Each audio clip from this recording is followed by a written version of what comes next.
오늘도 주 안에서 참된 평안과 참된 기쁨이 넘치는 복된 삶이 되기를 예수님의 이름으로 축복합니다.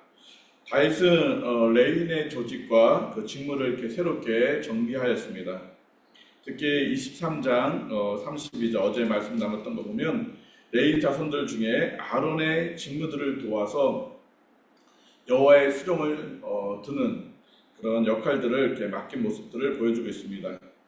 그러나 그 아론의 직무, 특별히 제사장의 직무를 세우는 과정들을 오늘 본문에서는 자세히 보여주고 있습니다. 성전에서 가장 큰 역할들, 또 핵심적인 역할들을 하고 있는 사람이 바로 제사장입니다. 물론 많은 레위인들이 그 제사를 위해서 섬기는 그런 모습 또한 분명히 중요합니다. 그럼에도 불구하고 오늘 본문에서는 24반열, 그러니까 24차례 그러니까 순서대로 제사장들이 제사를 집례하는 그런 순서를 정하는 모습들을 보여주고 있고, 또한 그 외에 일반 레위인들이 성전에서 봉사하는 그런 대표자들을 뽑아주는 내용들이 20절에서 31절에 자세히 소개되고 있습니다. 이처럼 오늘 읽었던 본문에서는 성전 제사자들을 직접 관장하는 제사장의 조직과 그 제사장들의 그 역할들에 대해서 보여주고 있고, 또한 제사장들을 돕는 그 보조의 역할들을 어떻게 하는지를, 또 어떤 사람들을 해야 되는지를 본문에서는 자세히 보여주고 있습니다. 이렇게 역대상에서 이렇게 제사장 또 제사일을 돕는 레위인들에 대해서 자세히 기록하는 것은 다윗의 그 영광스러운 왕국은 바로 하나님의 다스림, 하나님의 은혜였다. 온전히 하나님만을 예배하는 그런 나라가 되었었기 때문에 이런 영광이 있었던 것처럼, 이제 포로에서 돌아왔던 유대인, 우리 민족들은 다시 하나님 중심으로 모여야 되고 하나님만을 섬기는 그런 모습으로 나아갈 때 다윗의 그 영광스러운 나라를 경험할 수 있다라는 그 역대기의 그런 목적을 가지고 오늘도 보여주고 있습니다.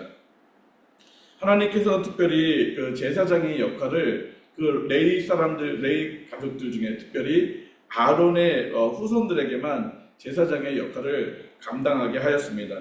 출애굽기 28장 1절 말씀에 보면, 너는 이스라엘 자손 중 내 형 아론과 그의 아들들 곧 아론과 아론의 아들들 나답과 아비후와 엘르아살과 이다메를 그와 함께 내게로 나오게 하며 나를 섬기는 제사장 직분을 행하게 하되, 하나님께서 명확하게 아론과 그의 아들들, 그의 후손들에게만 제사장의 역할을 감당할 수 있도록 명하신 것을 보여주고 있습니다.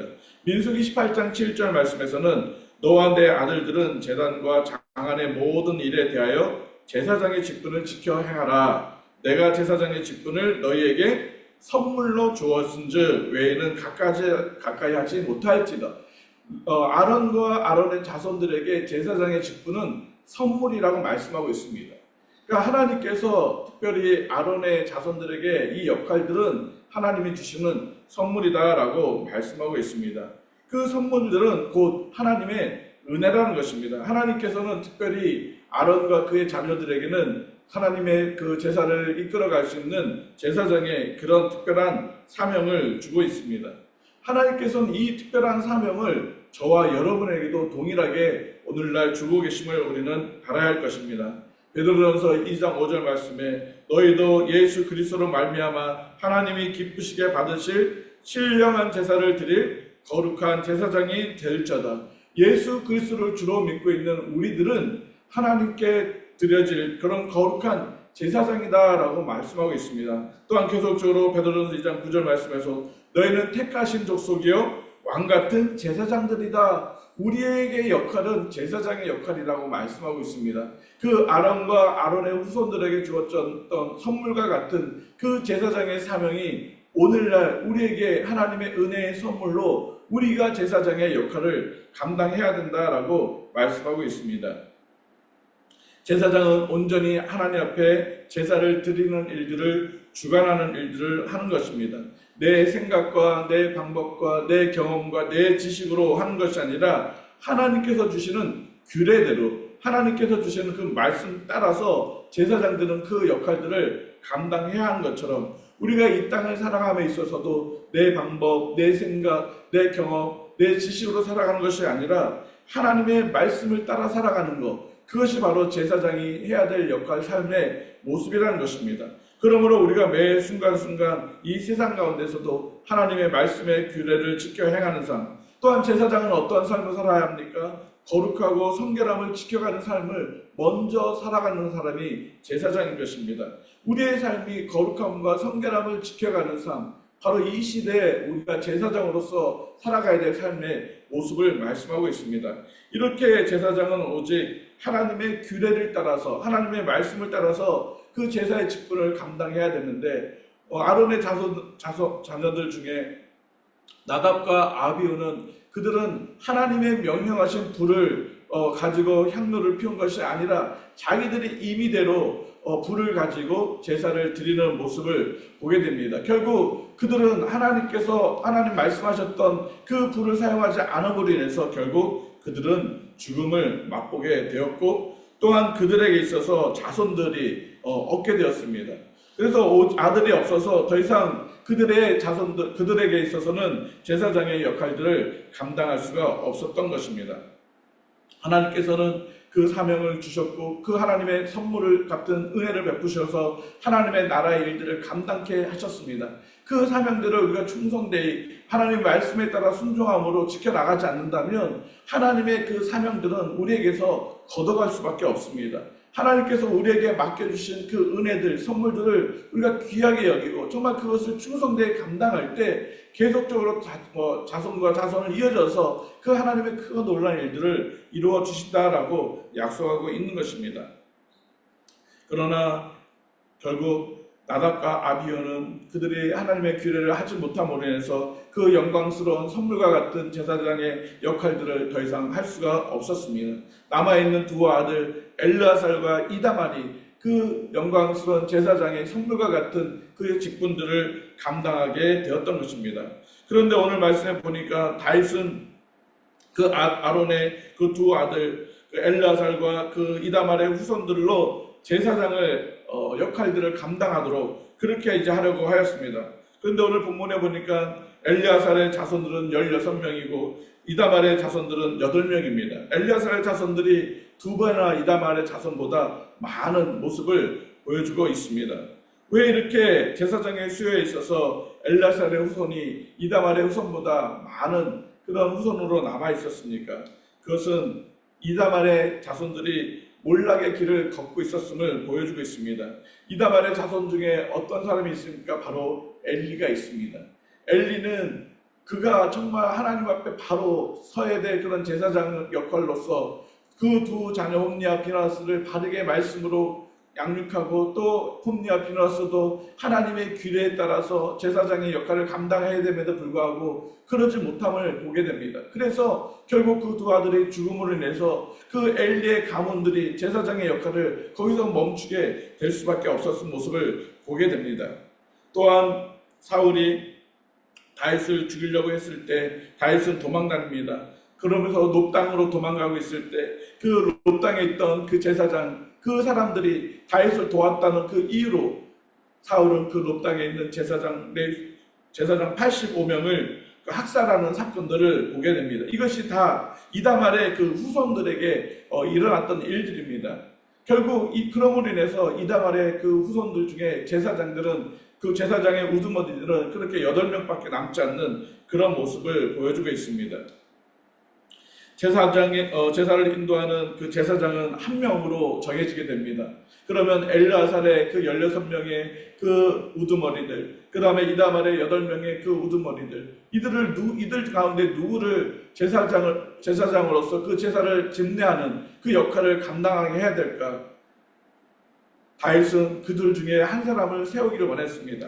그래서 다윗은 혼자 결정한 것이 아니라 사독과 이다말의 자손 아히메달 더불어서 의논하게 됩니다. 이러이러한 상황인데 어떻게 하는 것이 좋은 것인가 라고 의논해서 제사장을 세우기로 결정했습니다. 그래서 그들에게 의논하고 지혜를 구했을 때 그들이 각각 제비뽑기로 그 제사장을 세우기로 결정을 하게 됩니다.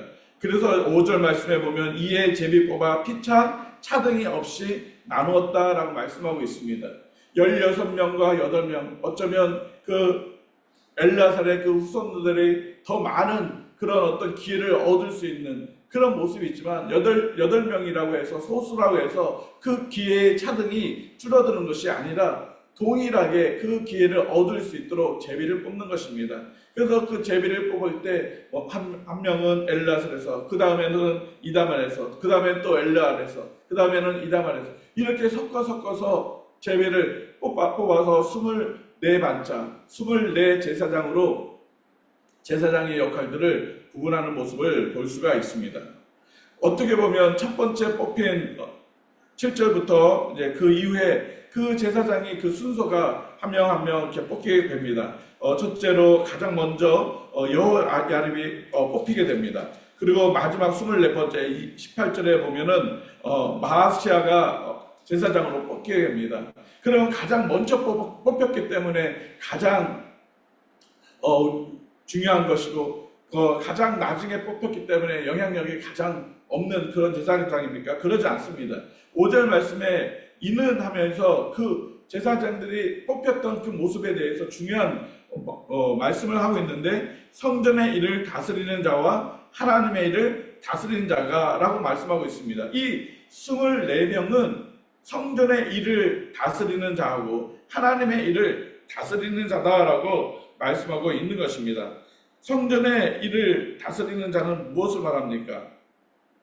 이것은 히브리어로 사레 카도시라는 단어입니다. 그러니까 하나님의 성전, 거룩함을 다스리는 그런 나라가 그런 역할을 하는 사람이 바로 성전을 다스리는 사람이다라고 말하고 있습니다. 또한 그 하나님의 일을 다스리는 사람이란 말은 사레 하엘로민 엘롬이라는 그 하나님의 일을 다스리는 사람, 결국 동일하게 거룩한 일을 하는 사람, 하나님의 일을 맡은 사람은 동일한 거라는 것입니다. 그러면 첫 번째 사람과 24번째 사람이 다른 것이 아니라 동일한 역할과 동일한 위치와 동일한 그 제사장의 역할을 감당하는 사람이다라고 말씀하고 있는 것입니다. 그럼 무엇을 의미하고 있는 것입니까? 바로 하나님께 부름을 받은 그 역할들은 하나님 앞에 다 중요한 역할이고 동일한 역할이다. 먼저 뽑히든 나중에 뽑히든 동일하게 제사장의 역할들은 같다라고 말씀하고 있는 것입니다.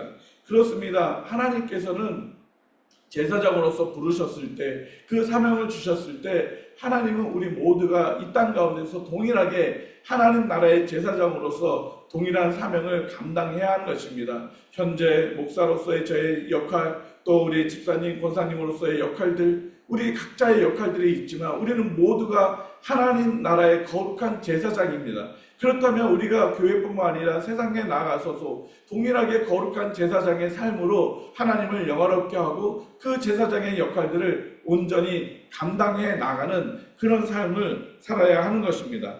하나님께서는 우리를 평강교회라는 이름으로 불러주셨습니다. 그래서 우리에게 각자에게 직분을 주시고 또 사명과 역할을 주셨습니다. 그래서 우리가 함께 하나님의 교회를 세워져 나가야 되는 것입니다. 에베소서 2장 22절 말씀에 우리가 서로 지어져 간다라고 말씀하고 있습니다. 우리가 예수 그리스도를 머리로 하고 우리는 각자가 지체로서 우리가 함께 지어 하나님의 교회인 평강교회를 아름답게 세워가고 하나님을 영화롭게 하고 하나님께서 우리에게 주신 사명과 비전들을 온전히 이뤄나가기를 힘써야 하는 것입니다. 나는 24번째이기 때문에 나는 대충 해도 돼. 나는 첫 번째 뽑혔기 때문에 나는 먼저 잘해야 돼. 그런 것이 아니라 우리 모두가 동일하게 우리에게 주신 사명들을 힘써 충성되게 잘 지켜가야 되는 것. 그것이 바로 우리들의 모습이다라고 말씀하고 있는 것입니다. 차등이 생기지 않게 했던 것입니다. 우리에게 주신 역할들이 뭐가 더 좋고 뭐가 더 안 좋고 뭐가 더 높고 뭐가 더 낮고라는 어떤 차등이 없다는 것입니다. 하나님 나라에서는 하나님께서 주신 그 직분은 다 선물인 것입니다. 은혜인 것입니다. 나 같은 사람에게 이런 직분을 주셨구나. 나 같은 사람에게 이런 사명을 주셨구나. 우리는 그 하나님의 은혜를 기억하고 감사하고 그 일에 대해서 우리가 충성되게 하는 것. 그것이 은혜를 받은, 선물을 받은 저와 여러분의 모습이다라고 말씀하고 있는 것입니다. 이렇게 하나님께서는 아론의 후손을 통해서 제사장들을 세웠습니다. 그런데 거기서 끝난 것이 아니라 20절 이후에 보면 레위 자손들 중에 남아있는 사람들이 또 있었습니다. 그 남아있는 사람들 중에 또 우두머리를 세워서 이들이 무엇을 했습니까? 31절 말씀처럼 이 여러 사람도 다이단과 사독과 아히메달락과 제사장과 레위 우두머리 앞에 그들의 형제 곧 형제 아론의 자손처럼 제비 뽑혔으니 장자의 가문과 막내 동생의 가문이 다름이 없더라. 무엇을 말씀하고 있습니까? 그 24반차, 그러니까 순서대로 24명의 그 제사장을 제비 뽑는 것처럼 또 하나님의 일을 감당할 수 있도록 그 제사장의 역할을 도울 수 있는 그런 레위인들을 한 명도 남기지 않고 그 역할들을 감당할 수 있도록 똑같이 제비를 뽑았고, 또한 31절 말씀처럼 장자의 가문이나 막내 동생의 가문이 다르지 않고 동일한 그 역할들을 감당함에 있음을 보여주고 있습니다. 우리가 교회 안에서, 하나님 나라 안에서 우리가 각자가 다 다른 그런 역할들을 또 하고 있습니다. 모든 사람이 다 똑같은 역할을 할 수가 없습니다. 우리가 몸은 하나인데 그 몸에 다양한 지체가 있듯이 우리가 다 다른 역할들을 합니다. 어쩌면 내가 보기에 저 사람의 역할이 더 멋있어 보이고 더 좋아 보일 수도 있습니다. 어쩌면 내 역할이 너무 이렇게 별 볼일 없는 것처럼 보일 수도 있습니다. 그러나 하나님께서 우리 각자에게 직분을 주셨고 각자에게 주신 역할들은 다 다름이 없이 다 동일하게 하나님 나라 안에 귀하다라고 말씀하고 있는 것입니다. 그래서 어떤 직분을 받았든지 그걸 갖고 우쭐낼 필요도 없는 거고, 또 어떤 역할을 맡았든지 그 받은 역할을 가지고 우리가 서로 이렇게 마음이 낮아질 필요도 없습니다. 우리 모두게 하나님이 은혜의 선물로 각자에게 직분을 주셨기 때문에 그 직분들을 우리가 온전히 하나님 앞에 올려드릴 때 은혜 받은 삶의 모습이다라고 말씀하고 있습니다. 예수님은 십자가에 피 흘려 죽어주심으로 해서 우리를 그리스도 안에서 하나가 되게 하셨습니다. 예수 그리스도의 십자가의 생명이 우리를 하나로 만들어 주셨습니다. 막힌 담, 하나님과 우리 사이의 죄로 해서 막힌 담을 헐어주시는 완전한 제사장으로서 우리를 주님께로, 하나님께로 이끌어서 하나님과 함께하게 하셨습니다. 그 하나님 예수 그리스도의 그 사랑과 은혜로 인해서 우리가 평강교회에서 한 몸을 이루게 된 것입니다. 그렇다면 우리가 한 몸을 이루는 것을 어떻게 감당해야 할 것입니까? 맡은 자에게 주신 그 사명은 충성입니다. 정말 우리가 기쁨으로, 감사함으로 나에게 주신 역할들에 대해서 최선을 다해서 감당해 나가는 것입니다. 때로는 힘들고 어려울 수 있습니다. 때로는 그것으로 인해서 칭찬을 받을 수 없을 수도 있습니다. 누가 알아주지 않을 수도 있습니다. 그러나 하나님께서 나를 기억하여 주시고 나를 사랑하여 주시고 나에게 은혜를 베풀어 주셔서 직분을 주셨다는 사실을 우리는 잊지 말아야 할 것입니다. 나 같은 사람에게 이런 직분을 주셨구나. 나 같은 사람에게 이런 은혜를 주셨구나. 제가 주일날도 예배를 드리면서 하나님 나 같은 사람에게 이와 같은 교회를 주셨고 나와 같은 사람에게 이와 같은 성도를 주셨고 나와 같은 사람에게 이와 같은 목자로서의 그런 사명을 감당하게 하셨습니다. 그런 은혜가 너무너무 컸습니다. 여러분, 하나님께서 여러분 한 사람 한 사람에게도 부르셨습니다. 그 부르심의 은혜가 얼마나 큽니까? 하나님께서 그 부르신 것에서 끝나는 것이 아니라 사명을 주셨습니다. 직분을 주셨습니다. 그래서 하나님께서 평강교회라는 몸을 아름답게 세워가서 하나님을 영화롭게 하고 하나님께서 우리 교회에 주신 사명들을 온전히 이루도록 그렇게 말씀하고 있는 것입니다. 우리가 온전히 한 몸이 되어서 하나가 되어서 서로를 세워주고 이끌어주고 밀어주고 때로는 기다려주고 그래서 함께 하나님의 몸을 교회를 세워갈 때 하나님께서 우리를 통해서 영광 받으실 것이고 우리를 통해서 하나님의 크고 놀라운 일들을 이루어 주실 것입니다.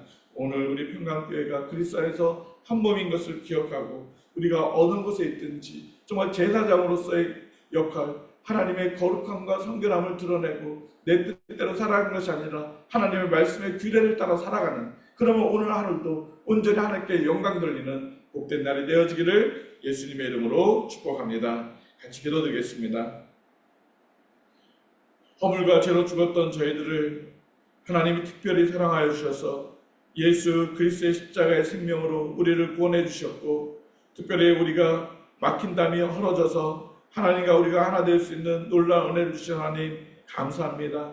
하나님, 특별히 우리를 평강교회로 하나님 불러주셔서 예수 그리스도를 머리로 하나님 우리가 각 지체로 함께 몸을 세워갈 수 있도록 하나님 은혜를 주셔서 감사합니다. 하나님, 부족한 저희들에게 하나님의 특별한 선물, 우리에게 직분을 주셨는데 하나님, 우리가 이 직분들을 잘 감당할 수 있도록 우리에게 은혜와 능력을 베풀어 주시옵소서. 하나님, 충성됨으로 감사함으로 나에게 주신 사명들을 끝까지 잘 감당함으로 인해서 하나님께 영광 돌리는 우리 모두가 되게 하여 주시고, 특별히 하나님 우리 평강교회로 하나님 우리가 한 몸이 되게 하여 주셨사오니 우리가 함께 지어져 가고 함께 주의 크신 뜻들을 우리 평강교회를 통해서 이룰 수 있도록 우리를 사용하여 주시옵소서. 하나님, 우리가 하나님의 부르심을 받은 거룩한 제사장인 것을 기억하게 하여 주시고, 세상 가운데서도 내 뜻대로 살아가는 것이 아니라 하나님의 말씀을 따라 살아갈 수 있는 저희들의 삶이 되게 하여 주시고, 거룩하고 성결한 제사장으로서 세상에서 구별되어 하나님께 영광 돌리는 우리 모두가 되어줄 수 있도록 오늘 한 날도 인도하여 주시옵소서. 그렇게 하실 주님을 찬양하오며 예수 그리스도의 이름으로 기도드립니다. 아멘. 자유롭게 기도하시기 바랍니다.